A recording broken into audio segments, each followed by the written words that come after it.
Welcome to Apoorva's Nalabagam. நம்ம இன்றைக்கி ரொம்ப டேஸ்ட்டான தேங்காய் பர்ஃபி தான் எப்படி செய்கிறதுன்னு பார்க்க போகிறோம். இது நம்ம 2 பொருளை வச்சு ரொம்ப ஈஸியாக குயிக்காக பண்ணிடலாம்.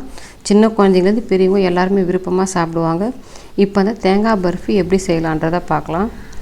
தேங்காய் பர்ஃபி செய்கிறதுக்கு நான் அடி கனமான வானல் வச்சுருக்கேன். அதில் 2 ஸ்பூன் நெய் சேர்த்துக்கிறேன். நெய் நல்லா உருகிடுச்சு. இப்போ நான் 2 கப் தேங்காய் துருவல் சேர்த்துக்கிறேன். நம்ம தேங்காய் துருவும் போது தேங்காய் கடையில் நமக்கு கருப்பாக இருக்கும், அதெல்லாம் சேராமல் வெறும் நமக்கு வெள்ளையாக இருக்கிறத மட்டும் துருவி எடுத்துக்கலாம். நம்ம நெய்யில் வறுக்கும்போது தேங்காயோட கலர் மாறக்கூடாது. அந்த மாதிரி கலர் மாறாமல் கொஞ்சம் நேரம் நம்ம நெய்யில் வறுத்துக்கலாம். ரொம்ப நேரம் வறுக்கணும்னு அவசியம் இல்லை. ஒரு 5 மினிட்ஸ் நல்லா கலர் மாறாமல் வறுத்துக்கிட்டால் போதும். இந்த அளவுக்கு நம்ம வறுத்தோம்னா போதும். இப்போ இதை ஒரு பிளேட்டுக்கு மாற்றிக்கிறேன்.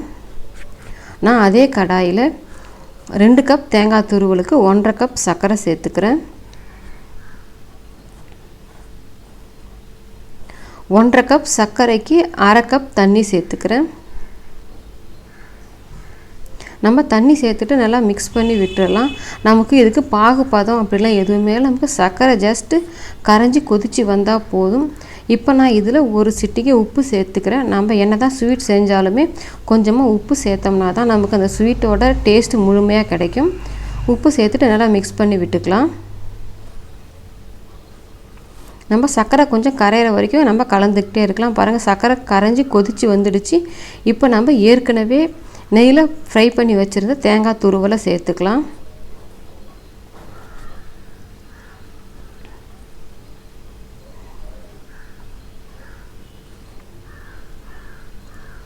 நம்ம தேங்காய் துருவல் சேர்த்துட்டு நம்ம மிக்ஸ் பண்ணிக்கிட்டே இருக்கலாம். நம்ம கை விட்டோம்னா ஒரு இடத்துல கட்டி கட்டியாக இருக்கிற மாதிரி ஆகிடும். அந்த மாதிரி இல்லாமல் நம்ம கொஞ்சம் கை விடாமல் கிளறிக்கிட்டே இருக்கலாம். இப்போ நான் கொஞ்சமாக 2 ஸ்பூன் அளவுக்கு ஒரு தாளிப்பு கரண்டியில் நெய் சேர்த்து வச்சுருக்கேன். அதில் நான் கொஞ்சம் முந்திரி கட் பண்ணி வச்சுருக்கேன், அதை சேர்த்துக்கிறேன். நீங்கள் விருப்பப்பட்டீங்கன்னா ட்ரை கிரேப்ஸ் கூட சேர்த்துக்கலாம். நான் வெறும் முந்திரி மட்டும் சேர்த்துக்கிறேன்.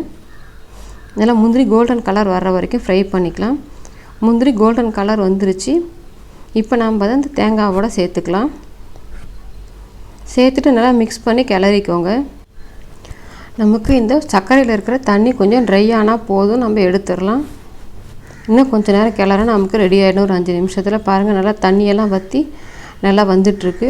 இப்போ பாருங்கள், கொஞ்சம் கூட நமக்கு அந்த தேங்காவில் சர்க்கரையோட தண்ணி எதுவுமே இல்லை. இந்த பதம் தான் கரெக்டான பதம். இப்போ நான் ஒரு ட்ரேவில் நெய் தடவி வச்சுருக்கேன். அதில் நம்ம ரெடி பண்ண தேங்காய் மிக்ஸை சேர்த்துக்கலாம். இப்போ நம்ம ஃப்ளாட்டான ஸ்பூனோ இல்லை இந்த மாதிரி மரக்கரண்டி வச்சு சமமாக நம்ம பரப்பி விட்டுறலாம்.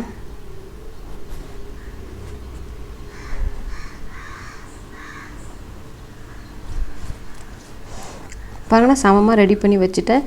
இது நமக்கு ஆறணும். ஆறுனா தான் கொஞ்சம் பீஸ் போட முடியும். இப்போ ஆற விட்டுறலாம். இப்போ ஒரு பாதி அளவு ஆறிடுச்சு. இதுன்னு முழுசாக ஆறலை. நம்ம பாதி அளவு ஆறி இருக்கும்போதே நமக்கு எந்த ஷேப்புக்கு தேவையோ நம்ம பீஸ் போட்டுக்கலாம். நம்ம ஃபுல்லாக ஆறிடுச்சுன்னா நமக்கு ஹார்டாகிடும், பீஸ் போட முடியாது. அதனால் நம்ம பாதி அளவு ஆறின பிறகு பீஸ் போட்டுக்கலாம்.